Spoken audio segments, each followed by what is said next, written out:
Et pour le Zoom de ce soir, nous recevons Jean-Loup Isambert. Bonsoir monsieur, merci d'être là. Vous êtes journaliste indépendant, journaliste d'investigation. Vous avez déjà écrit de nombreux ouvrages, notamment Faut-il brûler l'ONU aux éditions Le Serpent à Plumes, Crimes sans châtiment aux éditions Vainqueur. Et aujourd'hui, l'ouvrage qui va nous intéresser, c'est 56, le tome 1 d'ailleurs, parce que je crois qu'il y a le tome 2 qui est en préparation ou très avancé d'ailleurs. Oui. Et donc pour ce tome 1, il a un sous-titre « L'État français complice de groupes criminels ». Alors pour commencer, une question un peu basique, comment vous est venue l'idée de travailler sur ce sujet? L'idée m'est venue au départ, j'étais pas du tout un spécialiste de l'islam. A commencé, c'est une affaire qui commence par une investigation qui commence par un fait divers. Une femme en région parisienne dans les années 90, une Algérienne d'une quarantaine d'années qui vit à l'européenne, s'habille à l'européenne et qui se retrouve du jour au lendemain séquestrée chez elle. Tout ça parce que un cousin de son mari a débarqué dans sa famille, propagandiste du Front islamique du salut algérien. Et pratiquement en 3 semaines, il a retourné son mari et sur les principes... Donc, quand vous dites retourner, c'est endoctriner en fait? Endoctriner, ta femme ne doit pas sortir après 4 heures, il faut lui couper le téléphone pour pas qu'elle ne communique avec les impurs, l'emmener à la mosquée pour jurer sur le Coran qu'elle n'a pas d'amant, s'habiller, arrêter de s'habiller à l'européenne, etc., etc. Donc à partir de là, je la rencontre, et cette femme me dit, elle me dit, il faut que je parle parce qu'il y a d'autres femmes du Maghreb, d'Algérie comme moi qui sont dans cette même situation. Allez les voir sur Barbès, elles sont répudiées par leur mari, certaines sont répudiées, elles se retrouvent à la rue avec leurs enfants, elles ne savent plus comment faire, donc ça me paraît un peu gros quand même, parce que je sais bien qu'il y a les événements en Algérie, mais je me dis que bon, quand même, de là à ce que voir des femmes répudiées en 1990 en région parisienne, j'ai l'impression de plonger dans le Moyen-Âge. Donc je fais cette enquête, je rencontre des associations, je prends des contacts dans les milieux policiers, associatifs et autres, et puis je découvre qu'en réalité, non, il y a de plus en plus de femmes qui sont répudiées. Avec cette montée de l'intégrisme en Algérie, c'est accompagné d'une montée de l'intégrisme dans les cités de la région parisienne, et pas seulement de la région parisienne, Lyon, Marseille, Lille, etc. C'est donc il y a un lien direct en fait entre les pays foyers, entre guillemets, l'Algérie notamment, là dont vous nous parlez, et nos villes françaises en réalité. Tout à fait. Donc il y a des branches françaises? Oui, alors si vous voulez, la colonne vertébrale de ces organisations, c'est l'organisation des Frères musulmans. C'est une organisation qui est née en 1928 en Égypte. Très tôt, donc, hein, parce qu'on imagine très souvent que ça date des années 80-90. Oui, non, pas du tout. C'est une organisation qui est née en 1928 sur les principes. Il y a beaucoup de misère en Égypte déjà à l'époque. Donc la charité, qu'est-ce que l'on peut faire pour aider? Et puis soi-disant lutter contre le colonialisme. En réalité, cette organisation va vite prendre de l'ampleur. Elle va publier un journal. Du reste, elle recevra des méchants colonialistes belles subventions, puisque des pages de publicité lui seront offertes par la compagnie du canal de Suez, qui à l'époque est détenue par les Anglais. Et après, cette organisation va s'implanter également sur d'autres pays du monde arabe, dont la Syrie. Et il faut savoir que cette organisation des Frères musulmans, dont on voit des représentants comme M. Tariq Ramadan et d'autres sur les plateaux de télévision ou à longueur de colonne dans certains médias français, c'est une organisation qui pratique la duplicité, c'est-à-dire qu'en Europe, ce sont des gens qui pratiquent un discours sur la démocratie, qui se présentent comme des défenseurs des droits de l'homme, comme ils l'ont fait pour la Syrie, comme ils l'ont fait pour la Libye, comme ils l'ont fait pour l'Égypte, etc., mais qui en réalité défendent des principes qui sont ceux d'un islam rigoriste, à savoir la démocratie n'est pas compatible avec l'islam et il faut construire le grand califat, c'est-à-dire regagner la terre d'islam. Alors peuplement, migration, etc. Et alors justement, dans votre ouvrage, c'est intéressant parce que là, vous l'avez évoqué dès 1928, finalement, vous dites que les colons, au moment du canal de Suez, faisaient de la publicité pour les Frères musulmans, et cet ouvrage pointe essentiellement cela, en réalité, les relations entre les dirigeants européens, essentiellement français, puisque vous dites que les relations avec les terroristes existent depuis, en gros, Mitterrand, à peu près, donc gouvernement que ce soit de gauche ou de droite d'ailleurs. Ouais. Et donc, en réalité, cette accointance, si je puis dire, ne date pas d'aujourd'hui. Non, tout à fait. Ça commence vraiment avec les années Mitterrand. En 1982, François Mitterrand aligne la politique étrangère de la France sur la politique de Washington et il décide d'envoyer des conseillers militaires et des représentants de la DGSE au Pakistan, puisqu'il s'agit alors de bouter hors de la première république laïque afghane, de la renverser et donc de soutenir le mouvement taliban. Et pour cela, la France va aller jusqu'à non seulement à sélectionner sur place des combattants afghans, les anciens seigneurs de la guerre qui détiennent principalement les champs de pavots, tout ce qui touche au trafic de drogue, sur lesquels ils appuient leur puissance dans les différentes régions, mais ils vont en sélectionner, ils vont les faire revenir en France par le Pakistan pour qu'ils soient entraînés à la guérilla urbaine et retourner après en Afghanistan pour pouvoir à leur tour enseigner comment lutter. C'est intéressant parce que c'est un peu le processus inverse par rapport à aujourd'hui où les combattants vont s'entraîner en Syrie pour revenir après sur le territoire français. Voilà, alors aujourd'hui c'est complètement différent puisque François Hollande, comme chef des armées selon la Constitution, a pris la responsabilité d'armer des groupes criminels et d'envoyer des conseillers de la DGSE, des conseillers militaires, principalement en Turquie et en Jordanie, pour soutenir ces organisations criminelles, qui sont toutes, parce que au-delà du discours officiel, je veux dire, qui sont toutes liées à l'organisation des frères musulmans. Le Conseil national syrien a été mis en place par les frères musulmans. L'armée syrienne libre a également été mise en place par les frères musulmans. Après qu'elle ait évolué plus ou moins en fonction des desiderata de Washington, du Qatar ou de l'Arabie Saoudite, c'est autre chose. Mais l'essentiel, c'est l'organisation criminelle des frères musulmans. Une organisation, du reste, pour finir de répondre à votre question, pour cette duplicité que j'évoquais tout à l'heure, dont des dirigeants seront même reçus en 2013 à l'Assemblée nationale, à la Commission des affaires étrangères par Madame Guigou. Madame Guigou va recevoir l'un des principaux dirigeants des frères musulmans syriens, Monsieur Farouk Taïfour, à la tête d'une délégation qui comprend aussi des représentants de l'armée syrienne libre. Et il faut savoir que ce monsieur est un des principaux responsables des crimes et des attentats qui sont commis par les frères musulmans en Syrie, depuis déjà de longues années. On a vu, cela dit, il y a quelque temps que le président turc Recep Tayyip Erdogan, islamo-conservateur, comme on se plaît à le dire dans les médias français, avait pu organiser son meeting également à Strasbourg sans aucun problème. Oui, mais il y a de très fortes connivences, puisque regardez par exemple M. Valls, qui quand il était ministre de l'Intérieur, a proposé que l'imam de la mosquée de Bordeaux soit décoré de la Légion d'honneur. Voilà. Alors je ne sais pas le service qu'il a rendu à la nation, cet imam, mais ce que je sais par contre, c'est que M. Juppé est intervenu personnellement auprès de M. Valls pour dire écoutez, c'est un concitoyen de ma ville, je souhaite, nous allons leur offrir prochainement un terrain pour construire l'une des plus grandes mosquées de France, je souhaite le décorer personnellement. Voilà, ça, pour vous donner une idée de ces connivences qui se font, c'est l'habileté des frères musulmans, à savoir à la tête, si vous voulez, vous avez des gens en costume cravate, des imams très propres qui tiennent un discours sur la démocratie, les libertés, les droits de l'homme, le respect des autres religions, etc. Mais dans la réalité, tout est sous-tendu par un objectif qui est la construction du grand califat, y compris par la terreur quand c'est possible, comme ils ont tenté de le faire sur tous les pays du Maghreb et comme ils tentent aujourd'hui de le faire depuis 2011 dans la République arabe syrienne.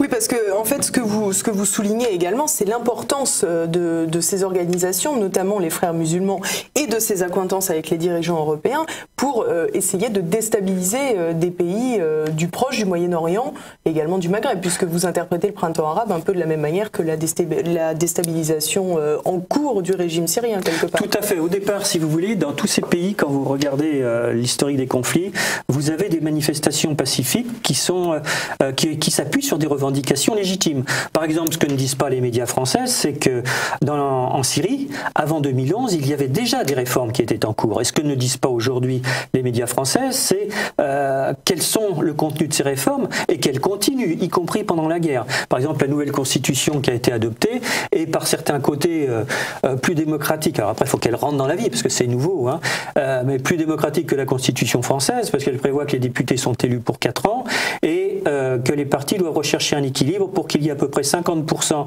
de la classe ouvrière, c'est-à-dire paysans, ouvriers, etc., et 50% intellectuels, professions libérales, fonctionnaires, qui soient représentés à l'intérieur... La mixité sociale. Voilà, à l'intérieur du Parlement syrien, pour toute la Syrie dans son ensemble, dans sa diversité, soit présente au Parlement. Ce qui n'est pas le cas en France, puisqu'en France, quand vous avez enlevé les hauts fonctionnaires du ministère qui viennent des Finances, quand vous avez enlevé les enseignants, quand vous avez enlevé les avocats, quelques magistrats, vous avez quelques professions libérales, mais vous n'avez plus aucun représentant des forces vives du pays. Alors, pour revenir sur la Syrie, est-ce que vous voulez bien nous expliquer, parce que c'est comme ça que commence votre ouvrage, sur le début des déstabilisations et le rôle de la propagande, entre guillemets, médiatique européenne? Oui, alors ce qui se passe, c'est que vous avez à l'origine un plan qui est celui des frères musulmans, qui est le même plan qui a été adopté dans tous les pays du Maghreb. Ils l'ont essayé en Algérie, ils ont échoué, et le même plan va être repris après depuis tous les pays du Maghreb jusqu'à la Syrie.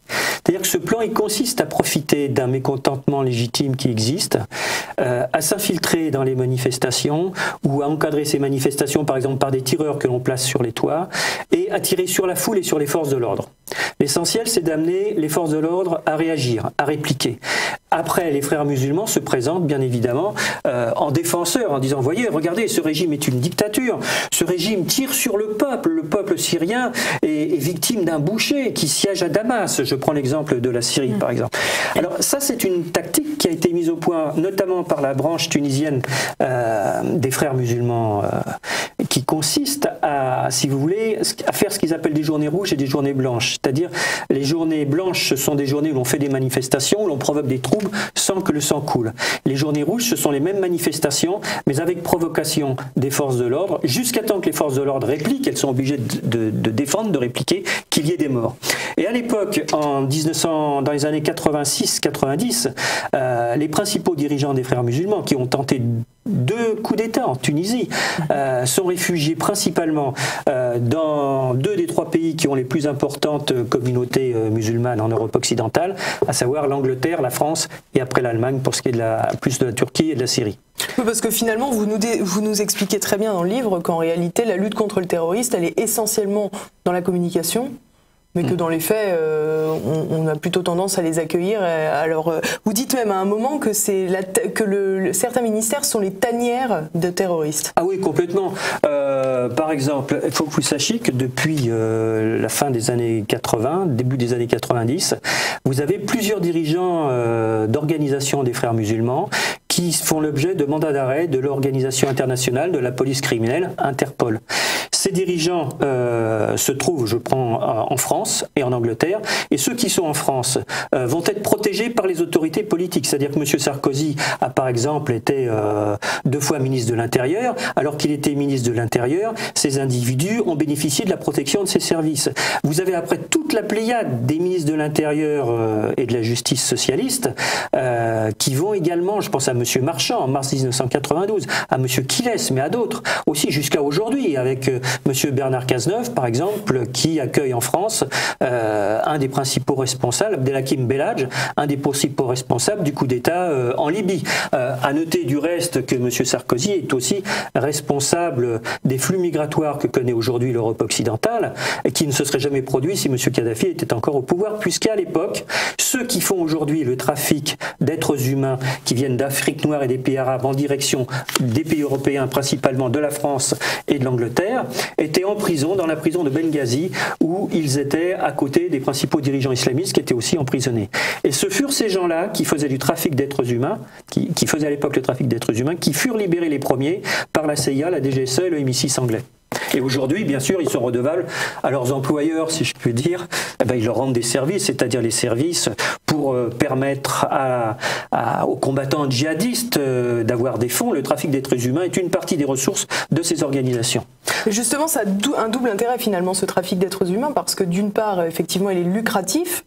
Oui. Et d'autre part, il permet également l'infiltration de terroristes sur d'autres territoires. C'est d'ailleurs ce que l'on a pu constater avec les récents attentats, puisque visiblement, au moins 2 voire 3 des terroristes qui ont commis ces attentats à Paris seraient ce qu'on appelle pudiquement des migrants. Oui, tout à fait. Du reste, c'est pour ça que je pense que M. Sarkozy et M. Hollande, qui viennent aujourd'hui pleurer sur les familles des victimes des attentats qui viennent d'avoir lieu, je pense que ce sont des personnes cyniques et indécentes. Cyniques parce qu'elles ont protégé pendant des années des individus liés à l'organisation criminelle des frères musulmans, et indécente puisque quand on procède, comme le fait M. Hollande, que l'on va armer des groupes qui sont irréguliers, qui sont criminels en regard du droit international, que l'on fait, comme M. Hollande, ce qui s'appelle un crime d'agression selon la définition de l'ONU et de la Cour pénale internationale, eh bien on s'abstient et on devrait même quitter le pouvoir, je pense. Alors bien entendu, donc on l'a évoqué tout à l'heure, dans votre ouvrage, vous soulignez les liens étroits entre les pétromonarchies et l'État français. On a vu que visiblement chacun avait entre guillemets son poulain. Nicolas Sarkozy était plutôt proche du Qatar, François Hollande est plutôt proche de l'Arabie Saoudite. Dans quelle mesure considérez-vous que ces relations internationales sont clés dans ce contexte de terrorisme ? Le problème, si vous voulez, que va rencontrer M. Hollande, c'est que M. Hollande, il isole de plus en plus la France. Les attentats qui ont eu lieu là, elles ont eu lieu simplement parce que M. Hollande a refusé de s'associer à la proposition du gouvernement russe de faire une véritable éradication du terrorisme en Syrie. Si M. Hollande s'y était associé, il aurait peut-être pu bénéficier de renseignements dont disposent aujourd'hui les services de renseignement russes sur ces groupes. De même que M. Hollande dit « mais nous intervenons, nous allons bombarder en Syrie les groupes de l'État islamique ». En réalité, quand vous regardez depuis 1 an et demi que la France avec les États-Unis, dans cette soi-disant coalition internationale, bombardent l'État islamique, ils n'auront pas causé de grands dégâts. Les États-Unis bombardent surtout les infrastructures de la République syrienne, des entreprises, des aqueducs, enfin tout un tas d'infrastructures utiles au pays. Mais je dirais que le rôle des États-Unis, c'est plutôt vis-à-vis de l'État islamique la fessée qu'on donne à un gardement qui ne veut pas continuer sa guerre sur la Syrie ou qui se sent en difficulté, puisque ce sont les États-Unis qui, au départ, ont financé Al-Qaïda, le réseau Al-Qaïda contre l'Afghanistan, et que le groupe que l'on appelle État islamique est lui-même issu d'Al-Qaïda, qu'il s'est implanté en Irak en 2006, il s'est développé en Irak en 2006 avec la bénédiction des services états-uniens, avec l'objectif de déstabiliser tout le Moyen-Orient et les républiques centrales d'Asie centrale. Pardon. Alors justement, c'est très intéressant parce qu'au lendemain des attentats, nous avons reçu Xavier Hofer, qui est criminologue, qui connaît bien le sujet du terrorisme également, et qui nous a parlé de l'État islamique. Il nous a dit que aujourd'hui, les services, enfin que du moins pour lui, les services ne savaient pas véritablement qui était l'État islamique et qu'évidemment ça compliquait les choses pour véritablement pouvoir le combattre. Il nous a également expliqué que les 50 têtes dirigeantes de l'État islamique n'étaient absolument pas des profils d'islamistes. Écoutez, oui, mais enfin, on ne doit pas avoir les mêmes sources parce que, je veux dire, ne pas connaître aujourd'hui les dirigeants de l'État islamique quand on voit que cette organisation est à l'œuvre depuis 2006... Il ne nous a pas dit qu'il ne les connaissait pas, il nous a dit qu'ils n'étaient pas islamistes. Mais qu'on ne savait pas exactement qui avait installé l'État islamique, qui véritablement le finançait. On entend de nombreux, on entend tout d'ailleurs à ce sujet. On entend que c'est les Américains, que c'est Israël, que c'est au contraire les califats, etc. On entend tout, donc on peut tout imaginer. L'État islamique au départ a été financé par les États-Unis, principalement contre l'Afghanistan. Les États-Unis après, qui sont parfaitement au courant du développement et du financement de l'État islamique, ont laissé faire.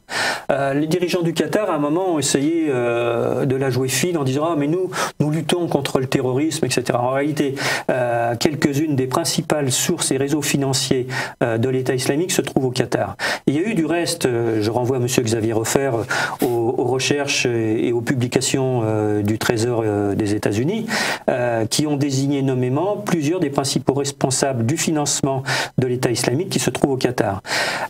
Par ailleurs, il faut savoir que ces gens-là ne sont pas du tout contrôlables, c'est-à-dire que l'État islamique a prévu l'avenir, si j'ose dire.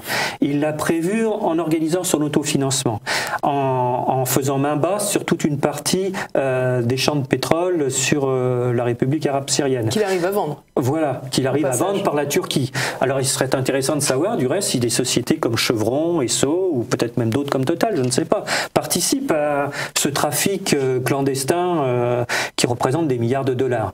Il y a également, ce sont des gens qui sont prêts à tout, donc il y a également tous les hold-up de banques qui ont été faits en Irak. Il y a le trafic de faux papiers, le trafic de drogue et le trafic d'êtres humains. Principalement les migrants en direction... vous avez vu du reste que les médias français ont fait la une, si je puis dire, pendant des semaines sur ces migrants, qu'il fallait aider les pauvres migrants, etc. Mais bien peu se sont intéressés à la composition sociologique de ces migrants et surtout... Ce sont des femmes et des enfants. Oui, voilà. Alors, ils sont partis de Turquie, mais en Turquie, ils n'ont pas eu de problème pour franchir la frontière turque. Pour une simple et bonne raison, c'est que M. Erdogan, le président turc, sent qu'aujourd'hui, il est en difficulté, il a soutenu les rebelles.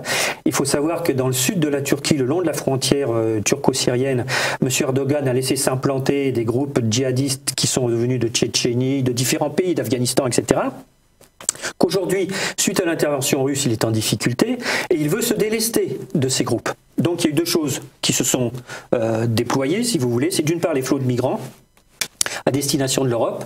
Alors, qui auront, si vous voulez, pour les États-Unis, un aspect positif pour eux, puisque ça va permettre de déstabiliser l'Europe occidentale par l'arrivée de migrants qui n'ont pas de qualification, qu'il faut loger, qu'il faut nourrir, etc., etc. Vous connaissez les problèmes. Et puis, l'autre aspect, vous remarquerez du reste que, curieusement, 15 jours après qu'il y ait eu les premières images sur les migrants qui débarquaient, il y a eu toute cette campagne qui a été menée contre la firme Volkswagen, sur des détails qui sont, je dirais, sur un plan technique anecdotique. Et l'autre aspect, c'est par exemple de déplacer le conflit, parce que les États-Unis savent qu'ils sont en difficulté sur le Moyen-Orient maintenant, et que grâce au soutien de la Russie, de l'Iran et d'autres pays, ils ne pourront pas découper le Moyen-Orient comme ils envisageaient de le faire pour s'approprier les ressources énergétiques du Moyen-Orient. Donc ils déplacent le conflit au cœur de l'Europe, d'une part pour déstabiliser l'Europe, et d'autre part pour ouvrir un front vers la Fédération de Russie et les républiques d'Asie centrale. C'est ainsi que M. Erdogan, avec le président ukrainien qui a été placé au pouvoir par les États-Unis, M. Poroshenko, ont soutenu la création d'une brigade musulmane internationale qui est actuellement en Ukraine, avec l'objectif de créer des troubles en Crimée, en Fédération de Russie et vers les républiques d'Asie centrale. Alors c'est une partie de ces djihadistes que les services turcs du reste ont aidé à rejoindre Kiev et qui s'est installé là-bas. Et alors du reste, ces gens-là se retrouvent un peu comme en 1940, puisque vous avez aujourd'hui qui font dans les mêmes rangs des groupes néo-nazis avec ces groupes dits islamistes qui sont prêts à reprendre le combat de leurs aînés en 1940 contre l'armée rouge, etc., etc. Mais vous retrouvez, si vous voulez, les mêmes structures, les mêmes coordinations entre groupes. Alors on va se reconcentrer entre guillemets sur le Proche et le Moyen-Orient et sur le terrorisme en particulier. Vous nous expliquez tout à l'heure que effectivement il y avait une espèce de dualité, notamment dans ces frères musulmans que vous nommez presque comme une colonne vertébrale du terrorisme islamique. Certes, mais finalement, si on vous entend, quand on voit les accointances entre les différents dirigeants des pays européens, mais également des pétromonarchies qu'on a évoquées tout à l'heure, on a l'impression qu'en réalité, ce côté religieux est vraiment secondaire, puisque en réalité, vous nous expliquez tout à l'heure que votre recherche a commencé avec une femme qui avait été... Séquestrée en région parisienne, ouais. Oui, qui était en région parisienne et donc qui a pris quelque part de plein fouet la religion et l'endoctrinement de son mari. Mais on a peine à croire que finalement tout cela se fasse réellement au nom de la religion. Les bras ouvriers, certes, non, il est presque évident que pour être kamikaze et se faire exploser dans un lieu public et donner sa vie pour une cause, il faut être fanatique. Cela tombe sous le sens. Néanmoins, il est peu crédible quelque part que les gens dont vous nous parlez soient véritablement des gens habités par la foi. Non, la religion n'est pour eux qu'un prétexte. Je veux dire, alors ils se présentent bien sûr comme des religieux, ils parlent au nom de l'islam, mais intéressons-nous d'un peu plus près, ça serait une autre enquête, ça serait une autre investigation journalistique à mener à la manière dont vivent ces gens-là. Ils ont des porte-paroles comme M. Tariq Ramadan qui fréquente régulièrement les médias français ou les médias occidentaux. Ils en ont d'autres aussi qui sont, je pense par exemple aux dirigeants de l'État islamique, ce sont des gens qui n'apparaissent pas, qui sont très discrets. Lorsqu'ils apparaissent, c'est toujours dans une grande mise en scène, de manière justement à se présenter avec la barbe, le vêtement. C'est théâtral, c'est pour dire, voyez, nous sommes sur terre les représentants de l'islam, mes frères, allez combattre pour le djihad, etc. Mais en réalité, c'est un prétexte. Alors ça peut jouer sur une partie de véritables croyants, si vous voulez, musulmans qui veulent appliquer de manière rigoureuse les textes du Coran. Ça peut nous emmener très loin. Et puis ça joue aussi sur tous les désœuvrés, tous ces... dans le tome 2 de l'ouvrage, j'en parle en donnant la parole à un sociologue qui parle des paumés de la mondialisation. C'est-à-dire dans les sociétés occidentales, tous ces jeunes qui sont notamment laissés pour compte, qui sont sur le bord du terrain et qui ne connaissent que la violence et que face à cette violence dont ils ne savent pas comment sortir, ils plongent eux-mêmes dans la violence. Alors il faut dire qu'en France, il y a des bases qui existent quand même pour amener ces jeunes. C'est tout le réseau des associations caritatives, de charité, d'entraide, qui gravitent autour de l'Union des organisations islamiques de France, qui aident aussi, je pense, ces gens-là à aller vers des facilitateurs qui vont les envoyer par exemple sur le Maroc par une filière que moi j'ai suivie et qui du Maroc après vont aller soit sur l'Afrique, le Mali ou sur la Syrie. Donc ils disposent, si vous voulez, quand même d'associations d'ailleurs subventionnées. Associations subventionnées par l'État français, puisque l'État français s'occupe de tout sauf des Français. Il s'occupe du religieux, il s'occupe d'organiser... quand vous voyez quand même que il y a 5 millions de Français qui sont fragilisés par rapport au logement, il y a près de 2 millions de Français qui sont en attente d'un logement social, certains depuis des années, il y a des jeunes qui ont une qualification professionnelle, qui n'ont pas de salaire suffisant pour accéder à un logement de qualité, qui continuent d'habiter chez leurs parents, il y a près de 700 000 personnes qui n'ont même plus de domicile fixe. Alors moi je pense que quand on est français et qu'on fait partie d'une communauté, une citoyenneté, qui est la citoyenneté française, on commence à être solidaire des Français. Alors les autres, je veux bien, mais on réglera le cas après. Commençons par nous occuper des Français et à loger ces Français. Vous savez, j'ai plus son nom en tête, il y a une Marie-Carlotte, je ne sais plus comment s'appelle cette personne, d'un haut comité qui était un ancien ministre, une ancienne ministre du gouvernement Ayrault qui était chargée de la lutte contre l'exclusion, qui a dit qu'il y avait près de 80 000 logements sociaux vacants et qu'on allait pouvoir tout de suite, qu'il fallait envisager de les mettre tout de suite à disposition des migrants. C'était en septembre 2014. Mais pourquoi est-ce qu'on ne les met pas d'abord à disposition de ces Français qui travaillent en France, qui sont attachés à leur pays et qui attendent depuis des années d'avoir un logement pour pouvoir se loger dignement, à qui on demande de remplir des formulaires à X exemplaires, à qui on demande des cautions morales, à qui on demande des cautions financières pour pouvoir accéder au logement. Et là, vous avez des étrangers qui débarquent en forçant les frontières. Alors, on force les frontières, pourquoi? Parce que quand si vous voulez forcer une frontière, vous voulez être hébergé à l'étranger, vous allez vous présenter, vous allez présenter vos cartes d'identité, vos papiers, dire voilà, je viens demander le statut de réfugié politique pour telle ou telle raison. Mais si vous forcez la frontière, c'est que vous ne voulez pas déclarer votre identité.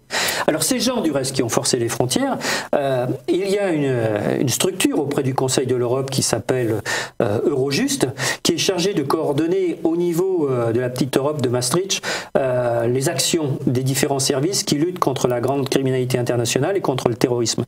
Et le 6 juillet 2015, la présidente d'Eurojust, qui est une magistrate belge, Madame Michel Deninx, a dit très clairement que les flots de migrants servaient d'une part à financer le terrorisme des groupes djihadistes, les mêmes groupes qui sont armés et qui sont soutenus en Syrie par le gouvernement français et la présidence française.